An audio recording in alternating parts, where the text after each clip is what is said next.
juróom-ñetti waxtu moo jot yéen a ngi seetaan seen TV di déglu Zik FM asalaamaaleykum. Gouvernement bu Sénégal njabootam gi ñuy wax impôt wala fisc topp gi mu topp groupe des médias ba léegi coow laa ngi continuer démb huissier de justice fii la ñu ndekkee seegooy takk der yi nee nañu dañuy xayma li fi nekk fii ak micro taabal bàyyiwuñu dara bu fekkee saafara amu ci daañu ko jël yóbbu loolu doo nga ca des muy saisi bu ñu noppee jaay ko njëg gu yomb loo xam ne ak wanteer lay doon. loolee nag xëy na duñ ca yegg ndax li fi nekk ci ay liggéeykat ak ay boroomi kër ñu ngi xalaatee si ni xëy na waxtaan dina am ngir yegg ci cëppaandaw yi moytandiku dégâts bi aju ci tëj presse ci Sénégal. dinañ wax itam ci leneen muy grève ñi nga xam ñooy concessionnaires yi ci Sénégal muy ñi tax dëkk bi set di tonni mbalit mi di réclame waa ICG lu toll ci juróom-ñaari milliards ci francs CFA. Mawlid fële ca Ndiassane xalif bi woote na ci wàllu politique gi ñu daal di jiital wàllu jàmm ak dal lu mooy loolu itam ñiy diingat mag ñi fi nekk ku nekk am na sañ-sañu am ni mu xalaati lislaam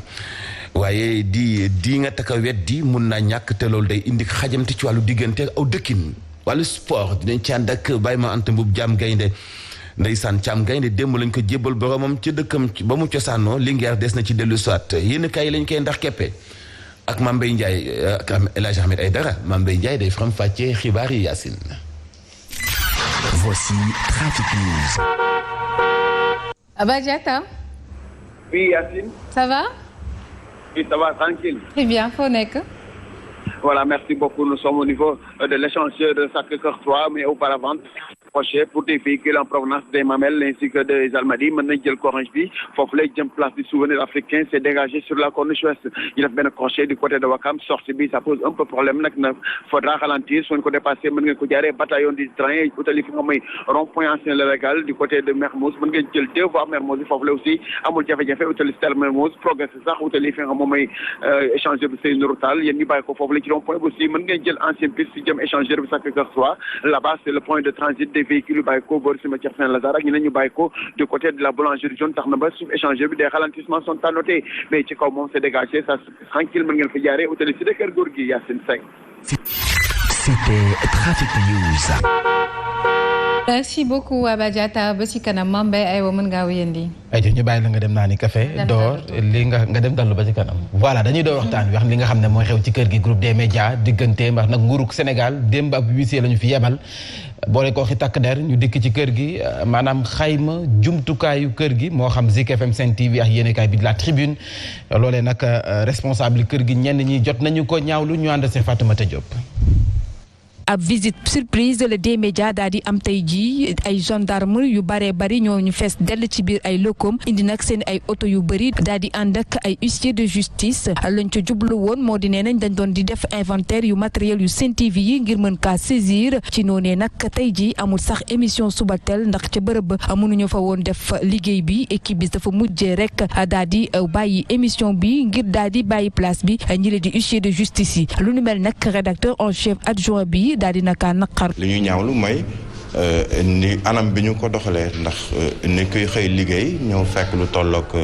ñetti oto yu mag yoo xam ne ay gendarme ci nekk ñoom ñëpp wàcc yi mel ni dafa am sàcc bu fi nekk wala terroriste bu dugg ci biir kër gi ànd ak huissier bi ci koo xam ne ba nga ñëwee nuyoo nga ne lii moo ma tax a jóg ñu ubbil la bunt yi ne la mën ngaa dem xam nga kooku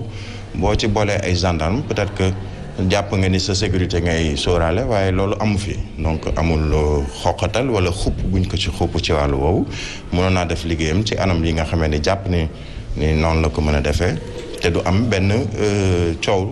comme coow li nga xamee ne am na fii ci suba ak léegi. Birahim Touré yokku ci ne situation bu ni mel tiital na nit yi waaye tam war nañ koo mën a éviter ci dëkk boo xamante ne dañuy wax ne dëkk démocratie la. li ñu ëppal solo mooy nit ñi fiy liggéeyee ñu mën a sécuriser seen emploi ndax yooyu la jamono ñuy wax wàllu emploi ñuy waaj a perte ndax gis nañu weer ba léegi dañoo tëj suñuy compte ba léegi compte yi kenn ubbeegu ko te tëj yi ñu tëj suñuy compte ñu bari seen salaire sax daanaka ñu ngi ko jot.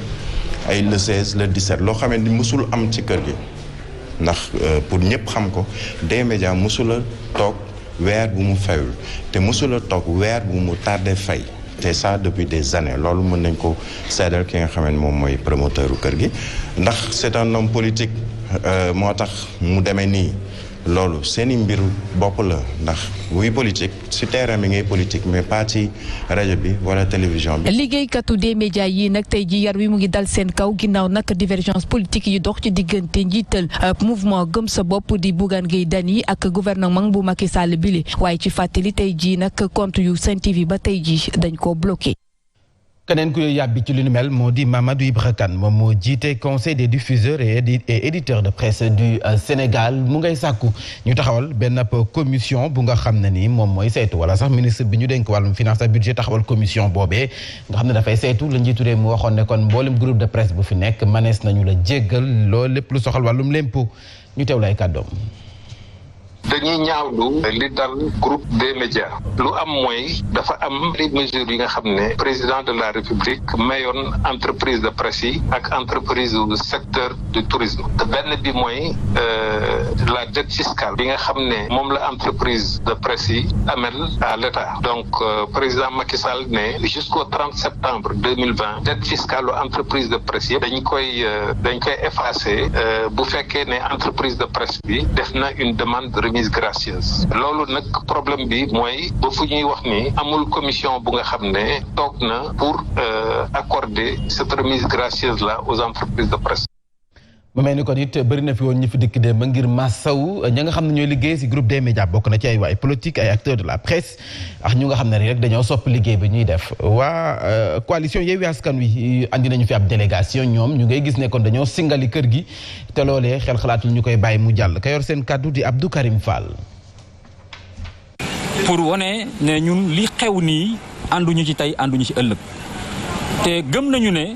engagement politique bu Bougane Gueye Dany moo ko indi lu bëri. moo tax ñu wax ne dëkk bi aussi ñun ñëpp ñoo war a mobiliser wu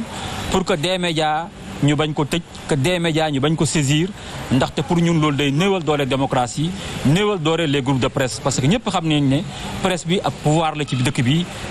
donc war nañoo fexe ba président Macky Sall li nga xam ne ni moom lañ ko faluñ ko pour muy tëj ay entreprises mais dañ koo far pour mu suqali Sénégal donc su mënta dimbalee les entreprises sénégalaises comme ni muy dimbalee entreprises yi nga xam ne yii bokkuñ Sénégal di leen may seen i taxe di leen may seen i impôt mënuñu comprendre nag tey mu bëgg a xoj entreprise sénégalaise ba bëgg koo tëj looloo tax coalition Yewwi Askan Wi nga xam ne ñun démocratie moo ñu soxal intérêt sénégalais moo ñu soxal ñun lu defar dëkk bi moo ñu soxal lu dooleel Sénégal dooleel démocratie moo ñu soxal ñu ñëw tey taxaw fii wane ne danañ taxaw temm ci côté Bougane Gueye Dany pour xeex li nga xam ne nii moom la Macky Sall bëgg a def. kuréel gi ba ñi nga xam ne jot nañu jaar ci école bi di sees si ñoom it ñu ngay ñaawlu jëf ju ni mel Abibou Mbaye kenn si ñoom ngay gis ne kon dëkk bu nga xam ne ni taskatu xibaar yi soo mel dañuy tëj seen i kër foofee ci boppam dañuy gis ne wàllum démocratie dafay dellu ginnaaw ñu teewlu ko. waaw amical ñi nga xamante ni bi ñoo génn sees si di ay taskatu xibaar ñoom ñooy naqarlu situation bi nga xamante ne bii moo am jamono bii ci groupe des médias. mi nga xamante ni tey ci suba ci altine ji am na ay éléments yu gendarmerie ak ay huissier de justice yu fa ñëw ngir xayma li nga xamante ni mooy matériel bi am foofu ci groupe bi. amical ancien yu ses yi ñoom ñooy woo ñi ngànk réew mi ñi ci gën a mag ngir ñu fexe ba sàmm li nga xamante ni mooy groupe de presse di groupe boo xamante ni bii ak mbooleem groupe yi nekk li yëngu ci wàllu tasum xibaar ñoom dañuy yëngu. ak sàmm li nga xamante ni bii mooy wàllu démocratie ak tamit liberté d'expression ci miim réew dañuy fàttali rek ni néewal doole ab organe de presse dafa bokk ci li nga xamante ni bii day gën a nasaxal am xëy fii ci. mu ngoog muy waay politique di acteur de la presse wala ñu nga xam ne dañu soppee kër gi gis nga leen démb ku su nekk yëkkati na kàddoom élage nga foog ne coow li mënoon naa bañ a yegg fii bu fekkoon nguur gi ci boppam waroon naa mën a doxi nu ndey ji seex.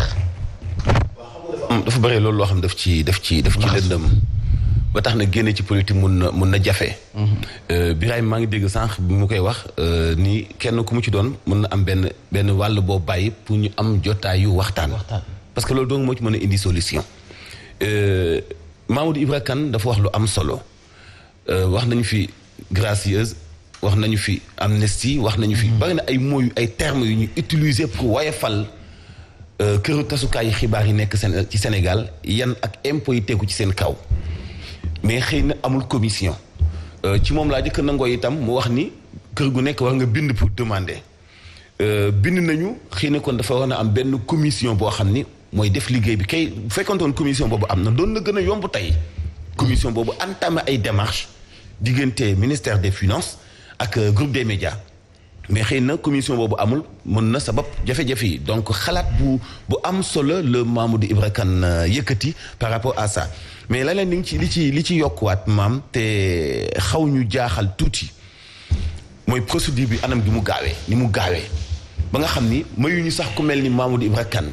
wala waa SYNPICS daal di entamer ay procédures pour jéem a def ay médiation benn ñaareel bi ci des lëndëmal gi ci am parce que redressement fiscal bokkul ak kii du fay impôt ki fay ba noppi nga càmbaral ko fay ba noppi nga ni ko dama juumoon ci li ma calculé woon wala xëy na am na loo déclaré wul même bu dee dafay am ay sanctions Birahim wax na ko sànq ñun ñëpp seetaan nañu inspecteur bi doon wax démb RTS. bu fekkee grande entreprise la bu mag a mag buy kii ay milliards xëy na redressement mën na egg foofu. mais bu fekkee passé woo 200 millions. mënuñu la wax ay affaire redressement ba egg ay milliards. te bu leen fàtte ne li ñuy laaj kër gi du benn du ñaar ci ay milliards donc mënuñu ko fay.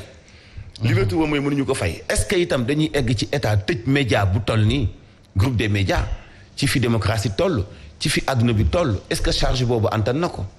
xam nga du ma nangu yenn comparer c'est-à-dire que ñuy comparer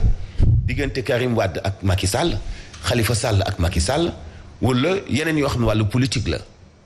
d'accord mais lii këru tasukaayu xibaar la c'est-à-dire dafa bokk ci yi nga xam ni ñoo yanu démocratie buy dox ci am réew donc jotaay waxtaan mënut a ñàkk acharnement bi ñu bàyyi ko yenn ci nu ma ko bëgg a wooyu manipulation yi ñu bàyyi ko parce que am na ay manipulation da ngay gis yenn saa yi ay médias yu lay annoncé lu war a xew suba ci dossier bi. donc ñen ñoo koy sennal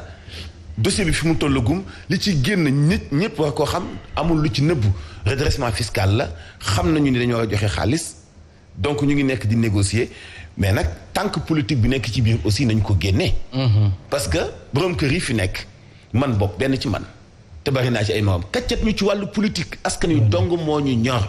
mais nag am nañu courage bu toll ni bu ñu yeggee ci ñoom ñu jël benn décision finale et ñu ànd ci ak ñoom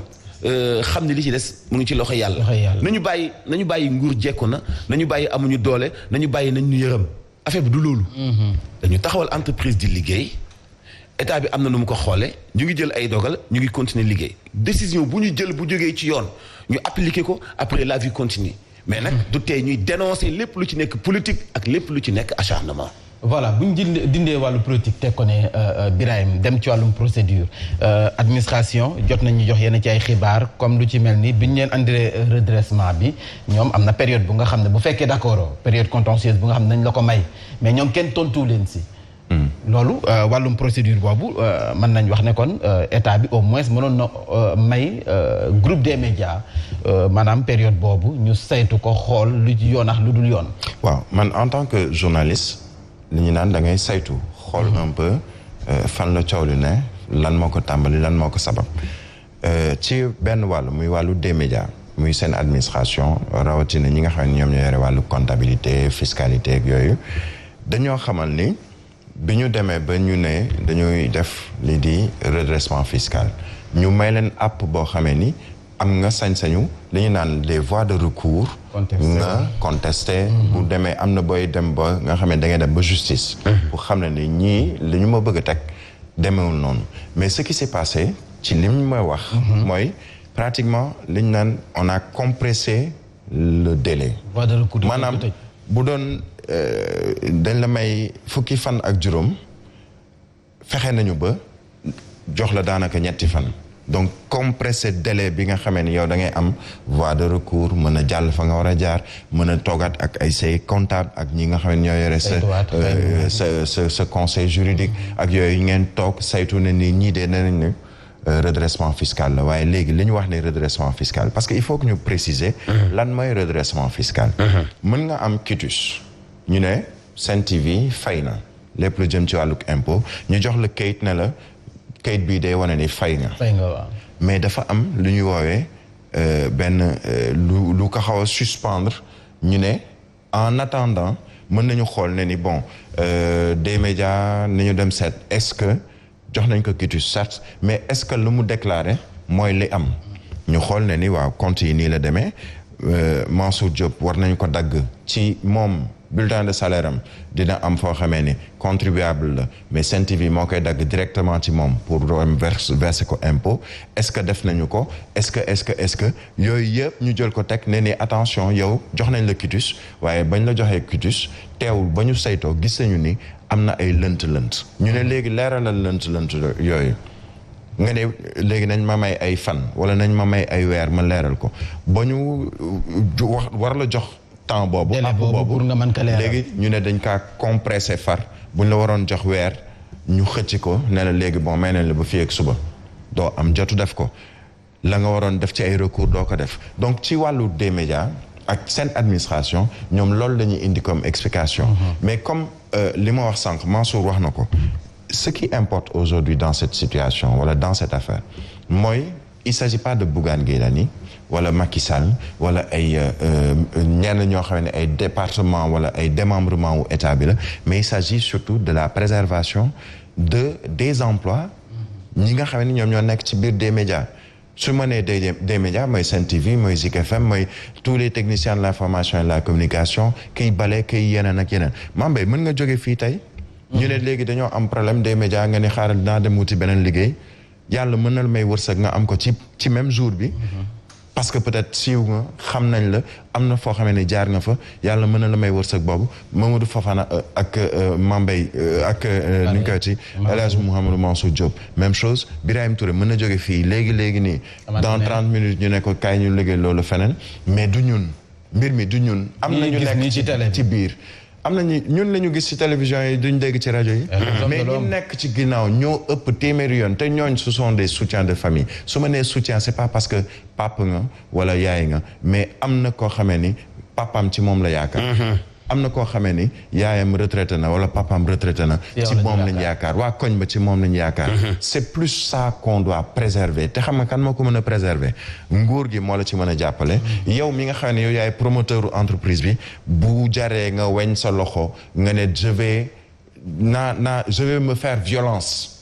naa nangu ne ni quel que soit luñ ma mën a teg mais naa ci xool njaboot ñi may liggéeyloo ñi nga xamee ni dañoo war a am lu ñu mën a suturloo ndax dañu ne ni dañu war a wut liggéey xëyu ndaw yi bu ko président Macky Sall di taxawal ne ni dañu jëm ci xëyu ndaw yi c'est parce qu'il s'est rendu compte qu'il y a une situation beaucoup de jeunes n'ont pas d'emploi fii y a que des jeunes léegi daggal seen emploi xëyu ndaw ñi ñooñu di nga leen boole ci programme boobu parce que di nga dem ba yàq te ñoom it ñooy delluwaat ci xëy ndaw ñi dem utim xëy ayca leneen lu soxal bi la jotaay xibaar moo di grève que concessionnaire yi nga xam ne ñoo yor camion yi ngir nag maanaam roñ mbalit mi xam ngeen ne démb nag donte UCG jël na yenn matukaayam ngir mbalit mi bañ feet tàggatémbe waaye terewul liggéey bi xala naa yéex concessionnaire nag la ñuy laaj gannaaw bu ñu tënk ko ci ab collectif moo di juróom-ñaar ci ay milliards ni ab bor la ñu bëgg ñu fay leen ko ñu ànd sax nang ko baka yokko yoxoo ci altine bile collectif bi ëmb concessionnaire yi ne UCG lim leen yoreel ëpp na juróom-ñaari milliards ci sunuy koppar. parce que boo xoolee fukki fan ak juróom ci ginnaaw ngi nii ba tey ñun ñi ngi alerter état bi di alerter waa UCG di leen wax ne ñun kat wax dëgg yàlla ñi ñu doon gunge ci ak carburant ak yeneen signifié nañ ñu ne ñoom mënatuñoo gunge donc nag ñooñu bu ñu demee ba mënatuñoo gunge te ñun amatuñu lu ñu jëndee gasoil bor bi ñu amee li mu bari li ci ëpp fournisseurs yi ñoo ko moom. depuis ndorteelu at bi ba tey yile concessionnaire te yor camion yi an mbalit mi mënatuñoo fay seeni salaire wala wàccook lépp li leen war doy sëkk ci woo kilifa yi. à la limite mën nañ ne UCG fu ñu toll nii tey li mu réussir mooy jël lu jege ñaar fukki entreprise yoo xam ne ay doomu sénégalais ñoo leen moom presque dañ leen yóbbu à la faillite. ñu door ko ci altine bile banque yoxo bile nag boo moyuwul dina indi gàllankoor bu mag ci réew mi. ñun def nañ beaucoup de sacrifices parce que anam mbalit bi ñun ñi ñu tuddee concessionnaire yi ñun ñoo koy préfinancé ñun ñooy jël mbalit mi ak suñu ay propres moyens di ko yóbbu ba après gars yi fay ñu. lii mbir tey mbir mooy ne lii xeej neexul ne Sénégal boo moyuwul dina dund ay bis yu doy waar ñeel lépp lu ñeel an mbalit mi ci réew mi. El Hadj 7 milliards le collectif concessionnaire yi di sàkk ñu fay leen ko. alors te mu war a am nag. ñu war ko diligente ci bu gaaw a gaaw xam nga dafa am position yoo xamante ni bii dès le début doon naa ko wax ni souvent am na coow yu ñu mën a dugal politique mais itam am na ligne rédactionnelle yoo xam ne mun na déranger parce que ñun suñu existence ñun suñu choix bi ñu am ci métier bi ñun suñu nekkin dara sababu ko lu dul fésal yu mel nii et di ko jooytule ñi mu dal ay pères de famille liggéey ci mbalit ni mu mettee toujours ngay laajte ñu jox la li ñu wàcc wante ak yow ci wàllu salaire ci wàllu indemnité xam nga ñiy tonn mbalit bu ñu demee bay laaj lu toll ci 7 milliards mais ICG moom mooy dund ba léegi non moo fi nekk donc te yàggul ICG bi ñu ko créé ak léegi yàggul entre temps nan la fi mën a amee la ay liggéeykatam lu toll ci 7 milliards ba ñuy yëglu ni ça pose problème 7 milliards alors amuñu interlocuteur kan moo wax ak ñoom dañu jàmbat rek kan moo dalloo seen xel fii la ñuy toog benn moment ñu commencé waat di xiifal seen bopp ñu commencé di ko dénoncer yow mi koy dénoncer ndax gis ni li ñu leen teg jaaduwul ñu am fu ñu la dëkkale Mambay am na yenn réew yoo xamante ni boo fa demee ñiy buub mbalit du ñu leen yóbbu mukk fin du mois seen salaire nu mu mën di mel dañuy teel a fayoo ko balaa weere dee fu mel ni Arabie Saoudite fu mel ni Dubaï. war ñoo ñaxtu bu dee côté Amérique nag sax foofu mbalit ma duñ ko jox étranger yi. laa jël ñi dund Canada seen mbalit duñ ko jox étranger yi ñi dëkk ci dëkk ba ñoo yor mbalit mi tellement li ci nekk ci am koom parce que ñoom la ñu gën a valoriser parce que dafa bokk ci liggéey yi gën a metti te ñoom ñooy yenu environnement ba ak bien-être askan wa mais pour nga souffrir da ngay nekk tonnikatu mbalit Sénégal wala Afrique et loolu moo war a dakk gis nga àqu liggéeykat fii ak respecté wuñu ko dafa bokk ci liy defar moral yi muy jikko fii ak respecté wuñu ko àq liggéeykat bu la neexee nga amel ko xaalis wala nga ne ko waaw te doo ko def wala nga dàq ko te doo ci bàyyi xel loolu du dong état bi état am na ci part de responsabilité mais diggante daaw ak léegi ñaata entreprise privée ñoo fi sacrifier seen ay liggéeykat prétexte Covid-19 état bi seetaan inspection du travail boo demee daanaka du mujj fenn ñaata ci ay liggéeykat la ñu humilier toroxal leen mën naa jël misaalu usine bi nekk dafa karo nekk Sindia ñaata ci ay liggéeykat la ñu humilier te boo manifester ñu ñëw ni la ciix jàpp la yóbbu la kaso très fort di dàqanteeg liggéeykat yi comme xaj buy dàq kaña ci àll wala jaar ci àll xam nga yu mel noonu bu amee ci am réew état waru ko seetaan alors yow mi nga xam ne yaa nekk victime ci fi ngay liggéey yaay nekkaat victime kaso parce que amoo xaalis gis nga ñii def grève de la faim nii ñii di yëglu nii ci kanam tuuti bu ñu defee grève de la faim xam nga lu ñuy mujj dégarpir leen ci fa ñu nekk ni leen jógee leen fi ñi nekkoon prestataire yu Senelec yi nu ñu leen def amoo leen droit nekk fi ngeen nekk jógee leen fi parce que seen interlocuteur waxul ak ñoom léegi gendarme yi dañuy jot ordre boo xam ni foog ñu dégarpir leen ana ñooñu seen jàmbat bi fan la mujj tey seen souffrance dafay continuer seen ñàkk mën-mën dafay yokk seen ñàkk am pouvoir d'achat dafay gën a yokk léegi kon ñoom dañuy dund ci souffrance ba xëy dee lu ëpp juróomi téeméeri volontaire hydraulique tey Ibrahim ñu ngi dund souffrance boobu ñu ngi ci ndox mi liggéey nañ ci lu ëpp 20 ans yoo xam ni ba léegi même situation la ñu nekk ci ñoom am na ci ñu seen papa dee seen ginnaaw ñu toog ñaari fan ñetti fan soo ko yëg parce que dañuy nekk ci localité boo xam ne duñu sax am téléphone ci ñoom am na ñoo xam ni fa ñu doon denc seen i outils pour liggéey dañu ñëw génne ko boo demee fu mel ni Kaolack dëkk yi ko wër ndox ma dañu ko confier benn société boo xam ni Félix fa ñu doon formé Sénégalais yi nga xam ni ñooy nekk ay techniciens ci wàllu ndox la ñu génne complètement jox ko société boobu te immeuble boobu noonu waxuñu ña fa nekkoon ci gan anam lañ ko joxee ñu bees ñi nga xam ne ay étranger lañ di exploiter ndox mi et tant d'autres booy citer injustice boobu ci wàllu liggéey ci Sénégal mënoo koo jeexal te loolu mooy sas wi gën a nekk farata tey ci gouvernement bi moo gën a nekk farata déguerpissement bi ñu nekk parce que déguerpissement bi defuñu lu dul fi mu nekk nii yokk ay chômeurs. ci lu wér Birahim ci jamono ji nga xam ne moom président Macky Sall mi ngi wax ne kon dañuy andiwaat cleaning day seetal dëkk bi fan la ñu mën a yegg bu fekkee concessionnaire yi ñoom dañu dem ba banque seen loxo. yokki chômeur.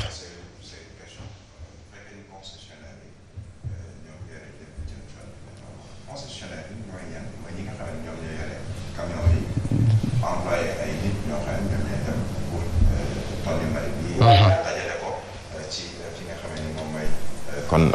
ñi nga xam ne ñoom ñooy concessionnaire ñoom ñooy yore wàllu woowu. mais xam nga Mambay man sama approche ci feneen lay dem. xam nga mooy lan dañu ne c'est une dette. mooy bor. kan moo ameel bor état. ci yeneen ni entreprise Mansour mu ngi wax ci entreprise privée je prends souvent l'exemple de King Fahd Palace dañu ne ni Covid 19 moo tax ñu wàññi yenn ci personnel. lépp lan moo koy indi bor bu jógee ci état les anciens agents de la SOTRAC bor la ñuy xaar bu ñu leen fay. yaa ngi wax UCG mais avant UCG SIAS a ngi fi woon. ay ama am na bor bu ñu leen yoreel. am na ñu nekk ci yeneen entreprise yoo xam ne état moo ko moom am ay bor yu ñu leen yoreel wala état am ci pourcentage bu rëy ci yooyu les entreprises ba léegi état moo leen yoreel bor ça veut dire que bu fekkee ni état mooy mën a yore bor bu mu mënul a fay éponger ko ci li nga xam ne moom mooy les entreprises nationales yu nekk fii ci réewum Sénégal mais massa benn entreprise boo xamee ni bu ci mel ni D-Média wala groupe D-Média mën na ameel bor ñi nga xam ne ñoom ñooy état waa fisc ce qui se passe c'est que tey bu ñu li ñu naan déshabiller Paul pour habiller Jean moom mooy am mooy tey fisc wala impôt bu ñëwee ne ni dañuy saisir par exemple benn groupe de presse pour jël la fa nekk ñuy wax wàllu ay redressement fiscal ak yooyu gis nga xaalis boobu ñuy jëlee ci Paul c'est pour dugal ko ci Jean mooy dañuy jël xaalis ci fii pour mën a renflouer création su impôt gaf ak réew mi pour mën a yenn ci ay projets yi nga xamee ni am nañu ko ñu mën ko lijjanti surtout bu fekkee ne état bi dafa ñëw ne ni sama budget bii di ñëw mu ngi jëm ci 5000 et quelques milliards doublé na 10 ans yi nga xamee ni weesu nañu ko mais fan lay jëlee xaalis boobu mais mooy ci impôt bi ñu lay fayeeku yow di ko fayeeku Mansour di ma ko fayeeku man di ko fayeeku ñenn ci ay concessionnaires comme ñi nga wax ni waa UCG boobu temps en même temps ñu ngi leen ameel bor hôpitaux yi am na hôpitaux yoo xam ne ba léegi ñu ngi ameel bor état bi plutôt mu ngi leen ameel bor ci ay plan Sésame ay mbirub kii universel ni ñu koy woowee pour mën a faj ñëpp ak yooyu ay bor la yu état yore mais léegi naka la état def ba mën a jàppale bu dee da leen di compal leen sax jox leen ko ñooñu mën a def seen liggéey. C'est ça aujourd'hui le grand ou la grande bataille bu ministère de l'économie. ak ñi nga xamee ne ñoom ñoo yore wàllu koom. ba fexe ba naka la ñuy def ba ñi ñu yoreel ñu mën leen a fay ndax seen liggéey boobu mën a ñoŋ. paradoxe bi nga xamee ni moom lay dellu si moom lay terminer mooy le paradoxe mooy boo ne da ngay wut xëy pour ndaw ñi nekk ci ay xëy muy UCG muy ñeneen ak ñeneen sécuriser seen xëy noo leen di sécuriser boo leen amelee bor même bu dee mënoo éponger lépp compal leen loo xamee ni dinañ ci mën a wéy fileeg balaa boo amaatee nga seet noo koy kii dem ba solde li nga xamee ne moom mooy créance boobu wala dette boobu nga xamee ne amal nga leen ko boo ko deful coow lay bari rek mais chaque jour nga dégg secteur boo xamee ne dañuy ñëw ndax lan dañ leen ameel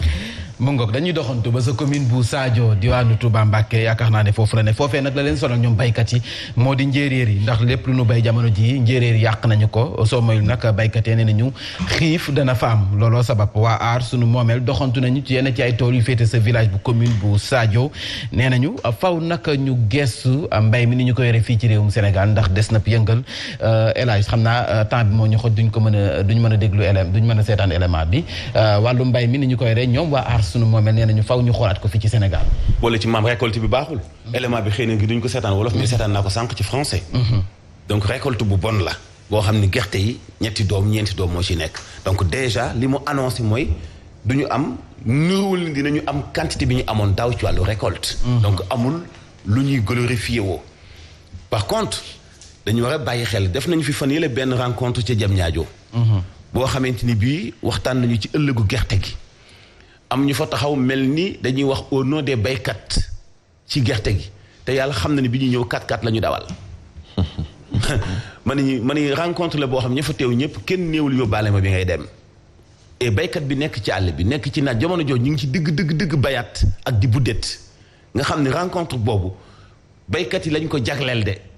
waaye waxuñu ko pour seen intérêt bopp baykat ndaje moomu secteur boo ci waxtaan ak ñi moom secteur ba faw nga boole leen ca waxtaan wa maam récolte amul te déjà balaa am quelques jours nga commencé dégg ñu ni Sénia saxal nañu njëgu gerte gi njëgu gerte wax naa fii ci Sénégal kenn waratu koo saxal lu dul ni da nga cee impliqué baykat bi ci boppam mu joxe ci xalaatam loolu benn la ñaareel dañu libéraliser njaayum gerte